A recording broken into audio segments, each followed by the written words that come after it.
حضرت موسیٰ علیہ السلام سے ایک غریب آدمی نے درخواست کی کہ آپ کلیم اللہ ہیں، اللہ تعالیٰ سے دعا کریں کہ وہ میرا رزق بڑھا دے، مجھے کئی کئی وقت فاقے ہو جاتے ہیں۔ حضرت موسیٰ علیہ السلام نے بارگاہ خداوندی میں اس کی درخواست پیش کی تو بتایا گیا کہ اس آدمی کی قسمت میں قلیل روزی ہے، اس لیے ہمارے ہاں سے تھوڑا تھوڑا کر کے اسے روز دیا جاتا ہے تاکہ آخر تک ملتا رہے۔ اس شخص کو جب یہ بات معلوم ہوئی تو اس نے درخواست کی کہ آپ اللہ تعالیٰ سے سفارش کر کے میری قسمت کا سارا رزق مجھے ایک ہی بار دلوا دیں۔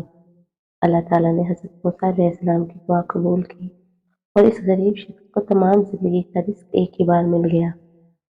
اس شخص نے فوراً لنگر خانہ کھول دیا اور اعلان کر دیا کہ جس شخص کے کھانے کا انتظام نہ ہو وہ ہمارے لنگر خانے سے پیٹ بھر کر کھانا کھا سکتا ہے۔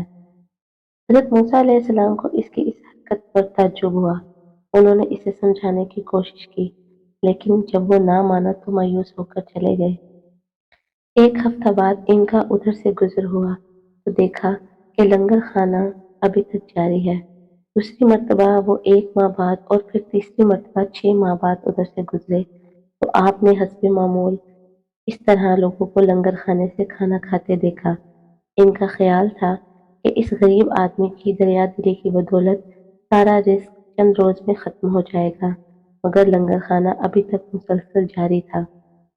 آپ نے اللہ تعالیٰ سے عرض کیا، یا اللہ، یہ کیا قصہ ہے؟ اس کا تھوڑا سا رزق ابھی تک چل رہا ہے۔ جواب آیا، بے شک اس کی قسمت میں تھوڑا سا ہی رزق تھا جو اب تک ختم ہو جانا چاہیے تھا، لیکن ہمارا قانون ہے کہ جو شخص ہماری راہ میں کچھ خرچ کرتا ہے تو ہم اس کا 10 گنا اس کو دنیا میں اور 90 گنا آخرت میں دیتے ہیں۔ یہ شخص بھی اس قانون کے دائرے سے باہر نہیں۔ جتنا یہ ہماری راہ میں خرچ کرتا ہے اس کا 10 گنا ہم اسے دنیا میں ہی دے دیتے ہیں، تو اس میں تعجب کی کیا بات ہے؟